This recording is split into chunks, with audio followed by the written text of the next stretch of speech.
এই মুহূর্তে নিউ টাউনের দিকে নজর রাখবো, কারণ নিউ টাউনের গেস্ট হাউস থেকে বিপুল পরিমাণ টাকা উদ্ধার। তল্লাশি অভিযান, বিধাননগর সাইবার ক্রাইম থানার তল্লাশি, এবং সেই তল্লাশিতে বিপুল পরিমাণ টাকা উদ্ধার। নিউ টাউনের গেস্ট হাউস থেকে বিপুল পরিমাণ টাকা উদ্ধার।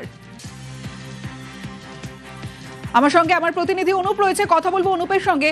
অনুপ, গেস্ট হাউস থেকে এত পরিমাণ টাকা উদ্ধার হলো কিভাবে? কাদের টাকা, কত টাকা উদ্ধার হয়েছে?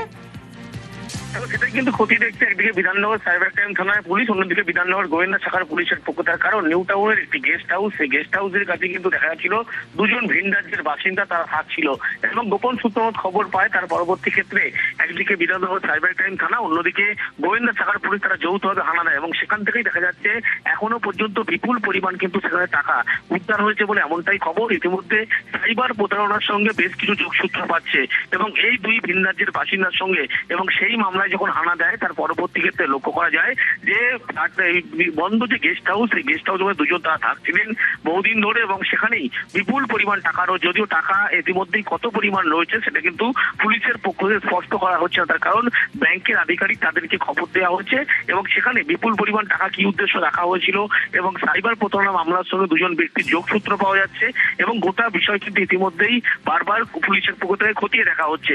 ভিন রাজ্যের দুই বাসিন্দা, তাদেরকে আটক করে জিজ্ঞাসাবাদ করা হচ্ছে। কিন্তু এই যে নিউ টাউনের এই গেস্ট হাউস, সেখানে এই বিপুল পরিমাণ টাকা কেন রাখা ছিল, কি সাইবার প্রতারণা হয়েছিল, এই যাবতীয় তথ্য কিন্তু পুলিশের পক্ষ থেকে বলা হচ্ছে ব্যাংকের আধিকারিক তাদের খবর দেওয়া হয়েছে। যেহেতু বিপুল পরিমাণ টাকা উদ্ধার হয়েছে, এবং কত পরিমাণ টাকা যতক্ষণ না কোনো তল্লাশি শেষ হবে পুলিশের পক্ষ স্পষ্ট করা হবে না। যদিও বলা হচ্ছে সাইবার প্রতারণার সঙ্গে দুজনের যোগসূত্র ছিল, যে কারণেই আজকে সাইবার ক্রাইম থানার পুলিশ তারা দুপুর থেকে সেখানে হানা দেয়। হানা দেওয়ার পরবর্তী ক্ষেত্রে গোয়েন্দা শাখার পুলিশকে খবর দেওয়া হয়েছে। ভিন রাজ্যের সঙ্গে যোগাযোগের মাধ্যমে কিন্তু সাইবার প্রতারণা গোটা রাজ্য জুড়ে করা হচ্ছিল, এমনও বেশ কিছু তথ্য পাচ্ছে। সেই ভিত্তিতে পুলিশ যখন হানা দেয়, এবং সেখান থেকে দেখা যায় দুজনকে এখনো আটক করে জিজ্ঞাসাবাদ করা হচ্ছে, এবং সেই বন্ধ যে গেস্ট হাউসের রুম, সেখান থেকে বিপুল পরিমাণ যে টাকা উদ্ধার করা হচ্ছে, এবং টাকার পরিমাণ কত, যেহেতু তল্লাশি অভিযান চলছে, শেষ হলেই পুরো বিষয়টি কিন্তু স্পষ্ট করবে এমনটাই বলা হচ্ছে। বেশ।